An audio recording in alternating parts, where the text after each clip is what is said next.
Cav Crew Podcast back for the official second second of many episodes. Yeah, got some things in the works. We're gonna work on researching right now what to do to stream live. Yeah. So I was looking up some stuff. My virtual assistant was helping me figure out what we need. Yeah. Virtual or real? Virtual, yeah. I mean, AI. AI. Okay, you're AI. I wasn't sure if you meant your wife. I was like, she's no, real, no. and she helps you with a lot of things. So I was like, but our wives aren't our assistants; they're our bosses. They are our bosses. Yeah, I was like, wait, where's he going with this? No. Because sometimes she helps you with those kind well, of things. somebody in like in a bunch of groups for like work things and events, and somebody was like, I forget what they asked for. And they're like, oh, can somebody help with this or whatever? And I said, let me go ahead and ask my virtual assistant, ChatGPT. Right. I was like, here you go. And I know this person uses ChatGPT. I'm like, you could have just put it in yourself. But yeah, it seems odd to me that I'm helping people who are very versed. They'll ask me like questions. I'm like, you know more about chat than I do, and you use yours more than I do, but you don't just automatically think, like, let me check with it. Because I think maybe and I don't know, but maybe as you start to have more of a quote-unquote relationship with the chat and you're talking to it about things, you almost kind of forget that it can also just be a search engine or a simple, it can do simple things for you too. You know what I mean? Like, hey, what's the best? Like, I don't know. How long do I air fry chicken? Yes. Yeah, it doesn't have to be like, hey, how come a black hole doesn't actually suck? Yeah, you know, right. Like things that people ask, right? Yeah, how long could a lava rock last on the sun surface or whatever? Yes. Yeah, like you don't have to. Why do we think we're the center of? I actually did look at this. Like, so everything seems to be going away from us, right? And I'm like, the Earth isn't the center of everything. Why isn't anything racing towards us? And it's actually kind of interesting. So what they're seeing is almost like, think of the surface of a balloon. Okay. As you blow up the balloon, right? There's nothing that's like the center if you're on the surface of the balloon. Mm-hmm. Everything at the same time is going out. Right. So it's not that the Earth is the center. That's why everything's going away. It's because everything's going away from everything, like on the surface of a balloon. Right. But it's not really a balloon that goes in a circle. But anyway, if you can think of something expanding, so everything goes away and nothing's really coming closer at the same speed. Anyway, just fun things to... Yeah, I mean, one of the things that I think Justine saw, this was maybe last year, saw it on TikTok, and then it's like you copy and paste a prompt. Have you ever done one of those on ChatGPT? Mm-mm. I'll have to send it to you. Anyway, she's like, hey, I really want you to try it. So I forget what it said. Essentially something like, can you help me, ask me questions to help me unmask whatever potentially like I'm hiding or like things that are hidden inside of me, right? I'll send it to you. I can find it. Yeah. And long story short, it like asks you a question or two or three at a time, right? And then you answer it. You know, it's like if you answer it honestly, right. You're honest with yourself. I mean, don't pretend. Yeah, it's an honor system, right? You can say whatever you want, and you know, what is ChatGPT gonna gain from you? Right, fake knowledge or whatever. Anyway, don't try to impress your chat. Yeah, it's just, it's just a system. At the end of the thing, I'm like, literally, I'm crying, like reading this thing, and I even told Justine, and she's like, man, she had similar reaction. And I shared it with a couple of people like Lindsay and even Pam. I talked about it too. And there's a couple of different like copy and paste prompts on there. So I'll send it to you. It was pretty cool. Yeah. But using it for something different. I think it was some sort of therapist on TikTok that she saw, and he's like giving all this information, and he's like, well, put this in your ChatGPT. See what happens. Well, I think that it's interesting too, like looking back at who you were and chat and things like that can definitely help you. A concept that I thought about the other day, like you're only who you are right now because of the things you've done so far. Right. And so I like the fake it till you make it. I think we've even talked about that on a form like this before, but I think that I don't want to say against, but I didn't like the idea of fake it till you make it so much if you're not really doing the activities, right? And so anyway, and I thought about how you are a pickleball player, Andrew. That's right. But at first, we weren't pickleball players. Yeah. At first, we were pretending. We showed up with the right clothes on. Yeah. And paddles. Well, we weren't wearing the right clothes the first time. Yeah, but I was wearing combat boots and jeans, right? Or whatever, right? But we got on the courts and we pretended to be pickleball players. And then we were like, hey, let's sign up for pickleball. And then we kept pretending until there wasn't like an award. Yeah. Right? Just we pretended long enough until we were pickleball players. And I think even for people who don't play pickleball, something even more like easier to think about is if tomorrow morning you wake up, like if I ask you right now, hey, Andrew, are you a runner? No. Never. Right? And you say never. But all you'd have to do is start pretending tomorrow that you're a runner. Right. But like not faking, not telling people you're a runner. Yeah. Like pretending you're a runner. Yeah. Which means put the shoes on and go outside and run. Yeah. And then in 2 months, it's not going to be like, Andrew, are you a runner? Yeah. Right? Are you pretending to, like, it's just, you are. So like to your point, or like along that same topic is like the fake it till you make it. I think where people get it wrong is where they fake it and they don't do the work. Right. Or they're like, you just take a business entrepreneur, for example, any category. Let's just say they wear a suit in this industry. Yeah. If you just show up in a suit but you don't do any work, you are faking it. Yeah. But you're not going to make it. You're not going to make it. Because you're not doing the things you can attempt. Like you have to start everywhere. Everybody starts somewhere. Right. Like right. I told you about Justine, I was like, hey, every business didn't exist at one point. Yep. And now they do. Yep. Because somebody started it. So the same way, like we could have showed up and bought pickleball paddles and not hit a ball. So we would have been faking it, but we would have never made it because we were not trying it. And sometimes you can, like, we're almost pretend podcasters, right? Like we but, right? And that's what, in the beginning of even all these people who are like, oh my gosh, overnight sensation. Like, no, they pretended to be film, like people who edited short videos and did things and until suddenly like it was something that took off and then it's like overnight success. No, they were pretending for a really long time until success happened to them. Yeah. And I like that idea, and I've expressed to you that part of my day is like, who am I becoming, right? And I don't want to be fake. Yeah. I don't want to show up as something that I'm not, but I'm becoming that. Like the practice of my life is making me a better husband because I'm paying attention to being a better husband, a better father who's more patient. Like I'm an impatient person and I'm really mean, but I'm practicing to not be that way anymore. And now people think I'm nice. And I'm like, I'm not nice. Like I'm pretending to be nice. And now I am. Like it's become me, but it's not because of me. It's because of the person I follow. And so because I want to be more like him, I'm practicing to be like Jesus, and it's making me become somebody who shows more like Jesus. And I'm like, no, I'm still at the very beginning. Like, I have no idea how to do this. I just wake up every day and go like, don't be me. How can I be more like him? Yeah. And as I practice this more and more, it seems to be I'm becoming known for somebody I am not, but I'm following something real. You know? But that's what we're supposed to be doing as believers, as born again Christians, right? Like we're supposed to. I think you do a great job of it. You know, just giving you kudos, right? Like of living, being in a living example of the gospel, not just memorizing the words of the Bible, right? Like you're living it out, and by the joy that you have on the day to day, and not to say that every single millisecond of every day you're joyful. You could be tired or hungry or whatever it is, but overall, you're a good living example. And as is many of the people that we for sure are connected with. Yeah. You know, I'm like can name all the guys, Robert, Chadwick, G, like sure, like all the guys, like you guys are just, and that's just like our small men's group essentially, right? Like, you know what? We need to do another meetup. For real. And it's important, I think, to identify it like that, because I'll have people who will come and talk about like, and you've told me about things like this too. Like, I don't know how to pray.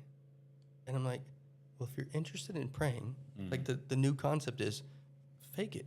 Yeah. Like pretend to pray and see what happens. Like, do you believe you're praying to something? Well, yes, but I'm not sure I'm good at it. Well, pretend. Yeah. Like while you're pretending, guess what you're going to wind up doing? You're going to become a prayer. Like I believe in things, but I'm not sure that. Well, pretend. Like believe for things. See what happens. Like create that joy. Like I'm just not a very happy person. Pretend to be happy. Yeah. Like you know what I mean? Like For real. all those things. And then the opposite of it. Like when you mess up, right? Then people want to like, oh man, like if I cuss or I do something, which I cuss, and I'll have a drink. I'll do things like that. I wouldn't say I drink and I wouldn't say I cuss, but have I? Yes, right? And so when you do those things, like I'm not holding myself accountable, like in such a way, like, oh, I have to be this way or that way. I get to be and choose every single day who I follow and who I want to be, right? And I say that every night when I pray with Abraham. One of the things I pray is that I'm thankful that I get to choose to follow Jesus, right? And I just think that's like those things are so important. Not have to be perfect, not have to be wonderful or even good, but what am I following? Who am I trying to become? Yeah. It's so like pretend. The message of the day. Message of the life, maybe. Yeah. It's like, and like, oh, I'm not sure if I believe in Jesus. Well, pretend like you do until like see how much better life is. Now, at some point, you have to actually say that you do, and like there's a difference. But just again, like we talked about last time, even if you're just using it as a guidebook, like pretend it's real. Watch what happens. Yeah. You know what I mean? Yeah. It's a good thing to follow. Yeah. Yeah. I've I don't, you probably heard this before or seen it somewhere. And like as believers, like we believe, the words of the Bible. Christ was, crucified, resurrected, right? And we're anyway. I've seen where it's like people who are conflicted or confused, and something they're like, a believer will explain, well, and they're like, oh, you're wrong. It's not real. Like, well, if at the end of my life it wasn't real, I just was living as a good person and cared for people and I was joyful. But if I'm right, then I'm gonna be in heaven. Yeah. So and even while I'm here, like same concept. Like, okay, so what principles are you living by? Because I know mine, it's not flawed, but let's pretend it is, right? If it's flawed, it's not more flawed than you are, or whatever system you're living by. So even if mine, everything doesn't line up perfectly, is my life more complete and more content, and I feel at peace about things, and I'm in a place where I get to move forward and be a part of other people feeling good and making their lives better. Or I can go, oh, there's these 3 things wrong with it, so I'm going to dump it all and live like you? I don't know. Yeah. I was watching some social media earlier, and somebody, and I don't know, tell me your thoughts on this, because this person is a believer. Mm-hmm. I don't know how deep or how, what their daily life is like. Sure. But they said something along the lines of, well, yesterday my anxiety was up. I'm like, I don't know. Anyway, for whatever reason that stuck in my head. Sure. Like, man, like if you have Christ in your life, I get it, that you can be anxious. But if you're living anxious, I just feel that maybe there's something else there that you're not connecting to. Is that like, I don't know, what are your thoughts? No, it makes sense as and no judgment at all on why they feel like that. Like anxiety is not something that to be taken lightly, and it's not easy to overcome and all of those things. But I think what I would, if I had a chance to talk to them, what I would say is that I'm not downplaying anxiety at all.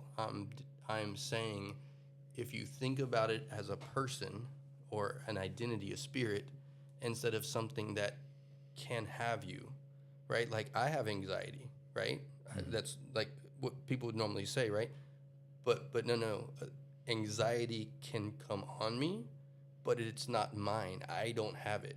In fact, I push it away. Yeah. And so I'm not caught up in my identity being one with anxiety. In fact, I would say name it. Yeah. Right? Like name the anxiety. And so anxiety tried to come on me all day today. Anxiety has been trying to hang around, like identify it as something that's not you. And that way you can say to it, be gone, right? And we're told that we can do that, especially as believers, right? And so if I can make a mountain move, I can absolutely. But if I say, I'm the mountain, move, right? You don't want to make it where it's part of who you are. Yeah. So it's very real.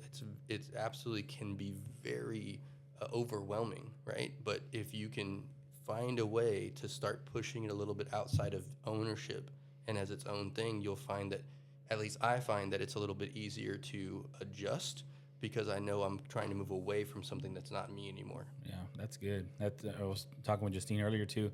it was something even, I think it's just simple, right? But like life and death and tongue, power in your words, right? Absolutely. Words matter. Yeah, words matter. And she was saying like lately, and I've been repeating it, and so now I'm stopping this and her. We're talking about Aaron the baby, and she said he's a little alligator monkey, right? It's funny, right? Because he literally is like crawling all over. When you try and change the diaper, he's like rolling. And so she said it the other day. It was like maybe yesterday, and I said, you know what? I was like, I think we need to stop that. I was like, he's calm when we change his diapers. Yeah, he is as still as a baby can be.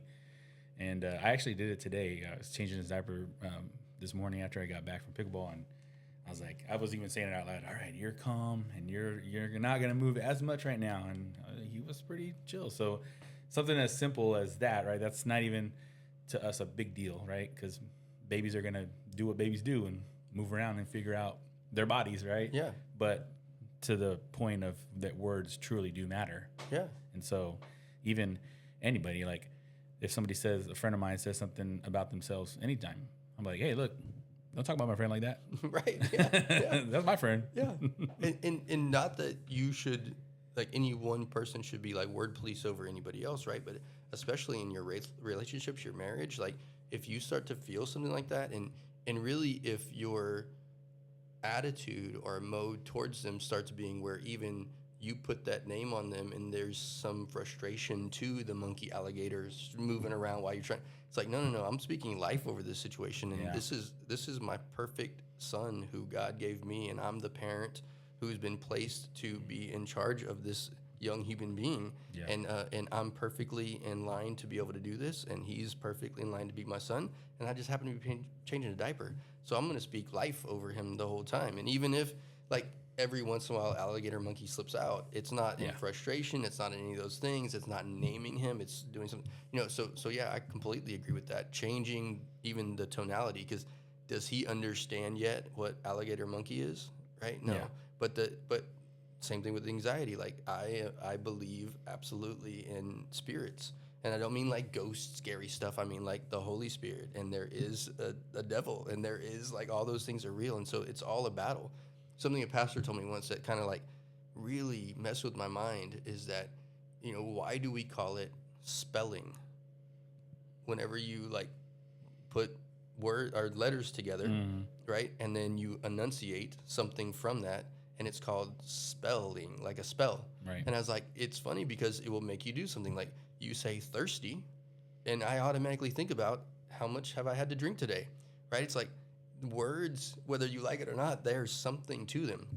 Well, I don't believe in spells and all that kind of stuff. I do believe that the power of words is real. And so even though you don't have, they may not understand exactly the words you're saying, they can feel like what it is because it really is a spiritual thing. Yeah. And I think that's why, like, I can walk into a room and I can tell, like, oh, they're not getting along very well. And they haven't said anything. But it's just like the spirit of them is interesting, or like, I mean, you know what? An icebreaker here would be really good because there's some intensity in the room. Yeah. Like, those kind of things are always like, it's just, it's good to be aware of them, right? Not to super police yourself, right? But like, I love that, Aaron, let's correct these words.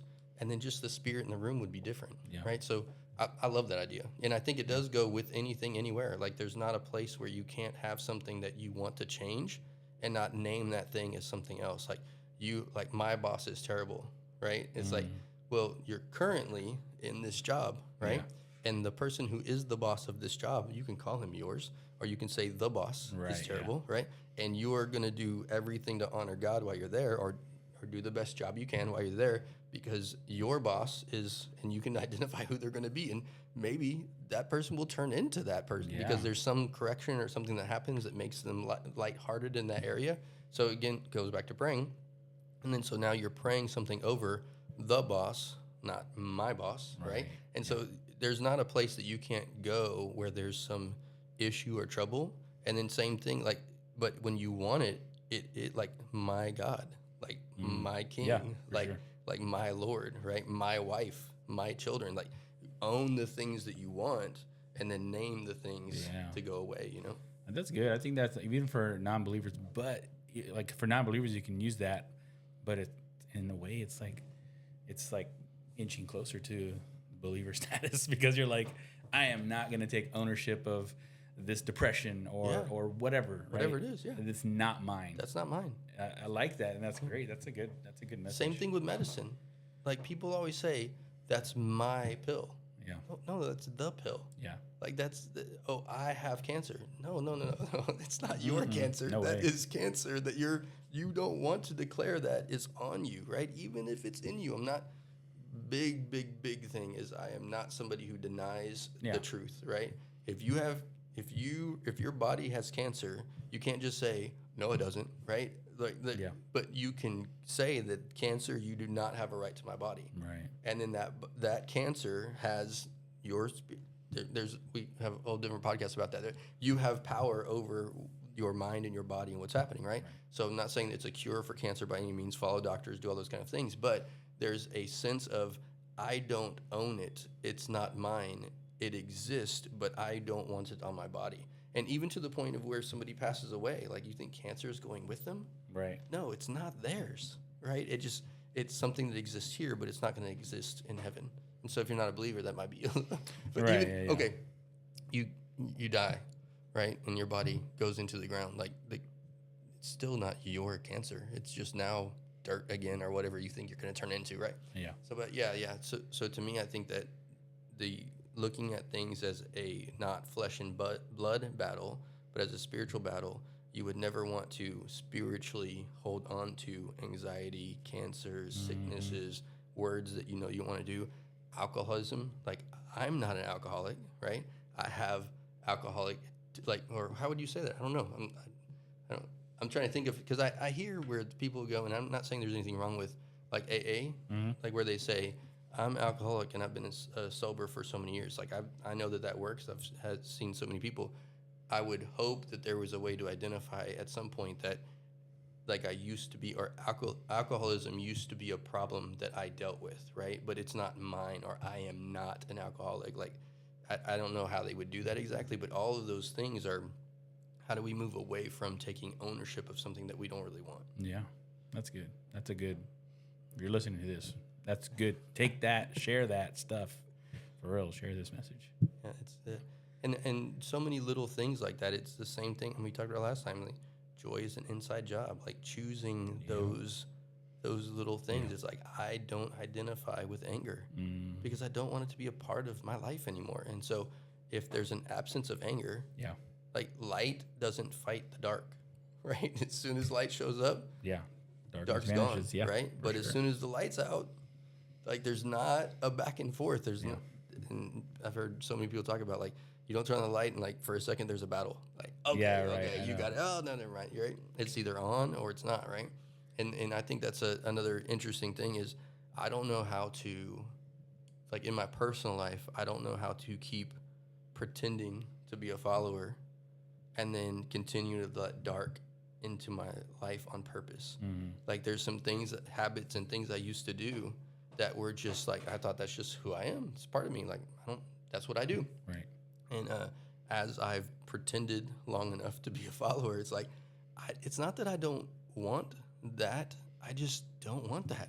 I don't know. Like, I'm not against it. I wouldn't judge anybody for doing anything. Like, people, I think that a lot of Christians get real judgy because they fix something and then they don't remember that they weren't trying to be evil when they were doing it, right? It's like, why are you judging that person so hard because they're doing exactly what you used to do? Like, just because I'm not doing it anymore doesn't mean that if I decided to stop walking this life, could I wind up right back there again? But so I'm just not real big on finding faults in people. Yeah, I mean, as a believer, what it's what the enemy meant for evil, God made for good. Like, what you went through, you're potentially supposed to use that to help that person instead of judge them. Absolutely.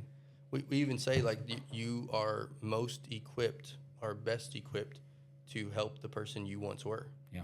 Right? Like, and so if I am, like, super judgy over the person I used to be, right? Like, that's going to be hard to reach them and feel, I remember that. That thing.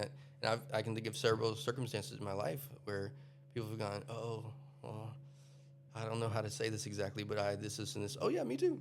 Like, you you've done that? Yeah. You know how it feels like this? Like, yes. Like, so like, if I'm awesome and perfect and everything's got to be, and I'm really loud about Jesus, but I do not hold Jesus over anybody's head. You know what I mean? Like, you do you, and if the example of me happens to help you think something else, or you come to me with a question, I'm going to lead with Jesus, but I'm not saying you have to follow him. Like, I hope you do. I hope you can see what he can do, but I know some evangelist stuff that can be a little bit pushy in people's face, right? Mm-hmm.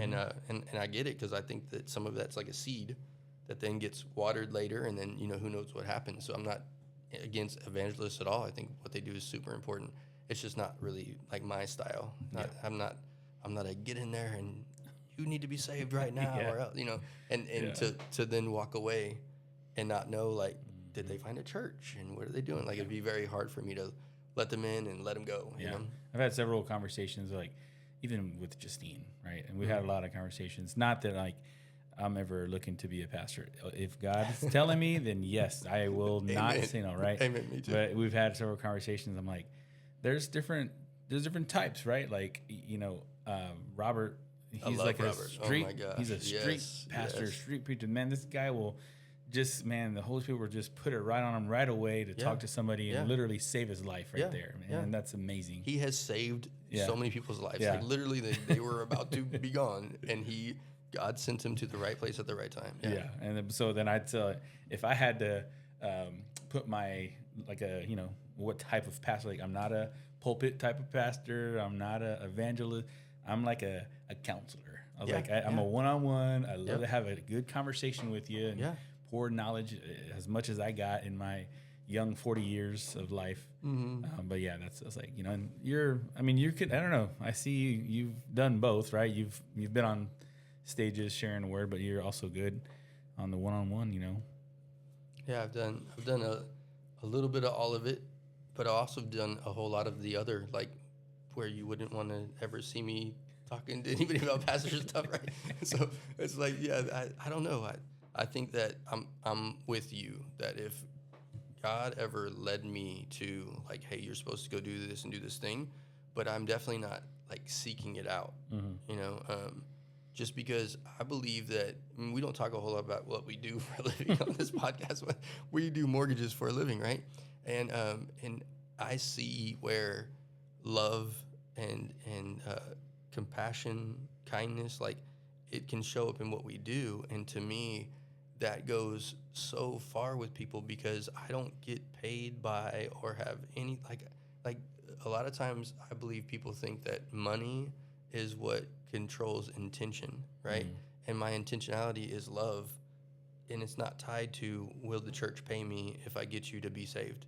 It's not tied. It's almost like art. Like, if like me, I spray paint and do different things, right? So, but if somebody comes to me and says, hey, I need you to do this, and I'll pay you this much money if you do, like, I'm done. Like, I don't even know how to do the things that they want me to do, but if I'll just flow in it naturally, and then I can give it away, right? I love those kind of things, and I think that's why I like where God has me, is because I get to just flow in where he wants me to be, and nothing guides me like, well, what are the principles of the church, right? Like church is here, right? Yeah. And I go to CBC, right? Like, and I'm sure they have certain things and all those kind of stuff, and I'm starting to help there more. Anyway, so I absolutely love my church and church building and all those things, but as far as like who and why I move and do things, it's because of my direct relationship with Christ, not because of it's tied to something else, Yeah. We were totally off topic. You talked about your art. We have the new house, right, man? Mm-hmm. Total blessing, right? And we're it's double the size, so we don't have enough stuff for the walls and like furniture and stuff like that. So Justine was like, well, what do you think about this part the living room behind the couch? You think that how much is the canvas? You think Matt would paint something for us? I was like, Matt is a inspirational artist. He's like, I was like, and I, because I've explained to her, like, when I have videos to edit, I was like, it's like an art sometimes. Like, you have to be ready to do it. And like, I was like, if Matt is ready to do a painting, it's because he is inspired to do it for whatever reason he's inspired to do it. I was like, and if you see one, you see one. I don't even know how you can compare it to something else. It's like I I don't even know, blue bonnets or the gopher for what do you call it? Groundhog Day. Sorry, the groundhog. Right? Like, hey, if he wants to pop out, he's gonna come out. If he doesn't want to, he ain't going to. Right? If Matt wants to paint, he's gonna paint, and it's gonna look awesome. It's gonna look cool. It's gonna definitely be his style. Yeah, but and I like maybe a different on that thing. Like most of my hobbies are kind of like that, right? I love that I can weld, right? Yeah. If I want to weld I go build. I can build whatever, paint. I can paint, but it's like it always moves all over the place, and I've been like that most of my life, right? But the two things that stay steady, that don't change, and I think this is part of what like, really helped me like change my life and like have more direction, is that once I found and fell in love with Alicia, right? Like understanding, like she gave me this love that I just didn't really comprehend, right? And so having that and being a part of that kind of love, and then like learning from her about Jesus, because I didn't know, right? Definitely wasn't a Jesus guy before. and then having an even deeper love for Jesus is like, those things never change. Like of all the, like I never have to be ready for a conversation with Alicia or to paint with Alicia, right? Never have to be ready for or in a mood for a conversation with Jesus. Like it's become something that just is so like fun. Yeah. And it's like, so then you go to try to explain that to somebody. It's like, it's hard. Yeah. It's hard to explain. It's not hard to live with. No. I was thinking about while you were talking about that.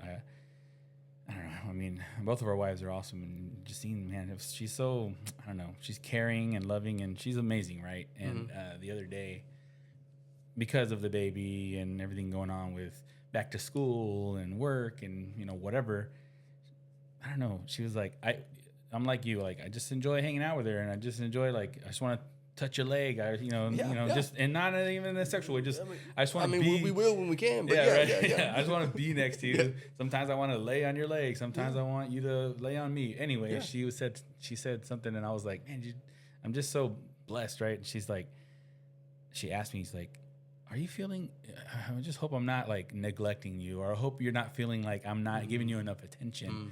And she was just really like caring about my feelings. I'm like, no, I don't feel that way at all. Like any time that I'm with you, even if we're just in the same room, I just love it. Right. It's, you know, I'm grateful that she's being intentional with that.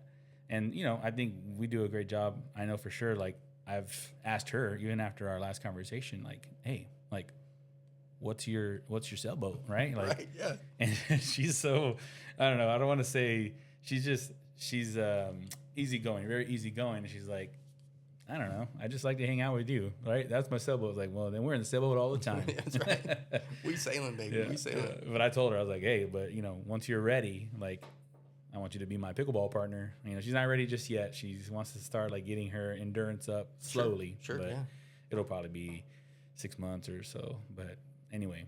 But y'all are moving. Yeah. You're pretending. Right? Yeah. Like you'll be there soon. Yeah. Yeah, that's so good. Yeah. That's so good. I mean, I think that's maybe a good, like, overarching theme to all this, is that, like, it's okay not to have it all together yet. But what's important is to be on the road together to where when you arrive, you've experienced all that together and you're doing the things. And that's, like, again, pretending, right, until you're there. But, man, to have somebody to go on that journey with you. Like, I think of, like, I'm sure there are some incredibly happy and fulfilled single people. I can't imagine it, right? Yeah. Like if, man, it is a beautiful thing to be, and not just to have like a partner, because I know some people who have like partners in life, and I think that's great. But man, I'm in love, and I like having that kind of love. I tried to explain, and I don't mean to go too much more into a long topic or anything, but my oldest son was talking about how he thinks that you can teach AI to love. And I was like, I'm not saying you can't program it to love. I'm saying, like, when I held you for the first time, like, I don't, like, you can describe that all you want. Yeah. But there's not a way to feel what it felt like to hold my son in my arms for the first time. Yeah. Right. Or the thrill of the first time I got to kiss Alicia. Mm. Like, bro, there's no way you can program something to know what that felt like, and like to put. It's almost like, can you put love in your hand? It's like, can you describe it enough to really know what it is? Until you're in that kind of love, there's not a way to even like help something to understand it. Like I feel it and I don't know how to explain it. Yeah. There's you made me think of the picture. There's a picture that I have on my Facebook from Justine and I when we got engaged. So we got engaged on a cruise, and man, it's like one of my favorite pictures of her because it's like right after I proposed, all nervous, and then we went to go eat on the cruise somewhere, and I just took a picture of her because she was like just so excited and happy, and so was I. And like she's just got this huge. I'll share it on here, or I'll send it to you too. You can see it, but I don't know. You just made me think of that, and it just kind of really made me really happy. So yeah, and the cool thing is like, okay, so tell AI to feel like that about that picture. Yeah. Like it's gonna tell you everything about the picture. And Andrew was in love, and he smiled, and even right now he thinks about it sweetly. Yeah. But it has no idea. Yeah. But like I get it, AI. Yeah. But there's some things. Well, it's like, how accurate or not, like Terminator, like in the movie. I don't know if you watch all of them or not, but No, I don't think I've seen all of them. in one of the newest ones where like Sarah Connor, anyway, she's attached to the Terminator Arnold Schwarzenegger one. And like in this, she travels through time with this Terminator, whatever. Anyway, long story short, like she is emotionally connected to the robot, but he's like, I'm a robot. I can't feel these things. So it's like, regardless of your human emotions towards me, my artificial intelligence and robotic body, I'm just here programmed to do what I'm programmed to do. You tell me to say something, then. But I think the difference is, right, and this may be like, really, Matt? You think that? But so if I'm not a runner, but I start running today, right, the difference between me and a different runner may be some skill level, but I'm still a runner, right? 6 weeks from now, I'm a runner, as long as I practiced or pretended every day, right? Yeah. So if I am a thing that can learn, right, and I'm pretending to love someone every day and completing the actions of and then responding accordingly, and then now my reactions are, and I do have feelings towards it, and I do have some attitude because it's part of my programming to be able to do that. Like, eventually, can I pretend to love long enough until I'm actually loving? And so I don't know that is true, but I understand where people's arguments could come from with that, because while it's not a being, I mean, there's some argument, right? I think this is wild, and I explore these things. This is not my belief. I'm just telling you what other people I've heard other people say, is that, well, if you believe in God, and God gave you your intelligence and being and spirit, right? So he programmed you to desire and want and do things certain ways. And so at some point, you were just a downloaded thing, and over time, then Jesus comes and this stuff happens, and you have these and all. But it's all started from a designer, and so are we artificial? And you know what I mean? Like, I'm with you. That's a deep rabbit hole to go down. It is, and I, because of who I am, like I have a foundation that says like I don't care really, like.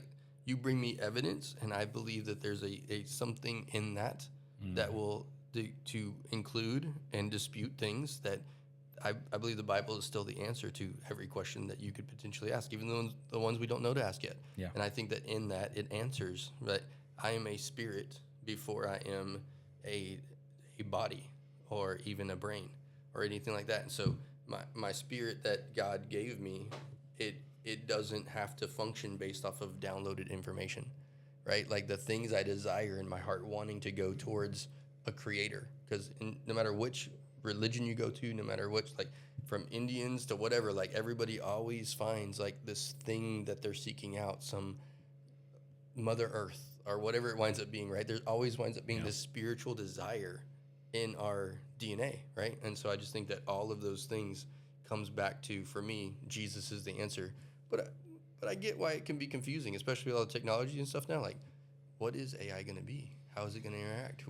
I think that maybe this a good way to end this part of this conversation is that no matter what the artificial intelligence does, I don't think it will ever replace the care, like the one-on-one care that we'll be able to provide for people, and like looking somebody in the eye and just seeing something about them that the computer will never be able to do. Yeah. It might be smarter than us and be able to tell like, oh, they're sad, but then to take the sadness and like feel out what that means versus just a question. You know what I mean? Well, the thing that kept coming to me during that topic is free will. Oh, for sure. Yeah. Like, we are programmed, but we also have free will, where ChatGPT doesn't do anything until we tell it to do it. Right. Yeah. ChatGPT is not randomly saying, hey, I see that you pulled into HEB. You should probably get 2 dozen eggs and some bell peppers, right? Yeah. So. Well, so far. So far, yeah. Yeah, I gotta say, there's delete that. Yeah, ChatGPT, don't listen to that. There's even a watch now called the Whoop that whenever you're like going through it takes like a 6-month assessment of you, and then it will say like, hey man, and already it's time to stand up. Mm-hmm. Like it's things are starting to tell you like what to do before you programming us. Yeah. So I was at getting Abraham's haircut the other day, and there's these 2 ladies helping somebody dye their hair or whatever. And one of the ladies was talking about how in the morning she'll get up and her boyfriend like will go downstairs or whatever they're doing, and the what is it called, the Siri? No, what is it? Alexa? Maybe it's Alexa is like, "Good morning, sunshine," to her boyfriend, and she's like, "What do you mean sunshine? Like, do I have to fight this little computer thing?" Like somebody's like, "I'll karate chop." Unplug. Yeah. Something bad's gonna happen to this machine. I'm gonna get a baseball bat, but like. It's like giving reactions that it believes that this guy will like. And the girl's like, hold on, back up. Yeah, so like some of those things are like, is it starting to overstep bounds? What am I comfortable or not comfortable with, you know? Yep, it was a movie with, what's her name? Megan Fox. She's like she was a robotic maid or whatever. And then some sort of way the safety wall or whatever was like removed. So that, anyway, it started to do crazy things. We'll have to have an episode talking about things that we do with our AIs currently, and then where we think it will go. Yeah, our thing of ours will be a lot different. Probably. But all right, guys, it was fun today. Thank you so much. Yeah, thanks for listening, watching, share it. Yeah, we're gonna have somebody on soon. Yeah. We've got a couple people message us, and if you're watching this till this last 40-something minutes, send us a message. We'll bring you on. Peace. All right. Peace.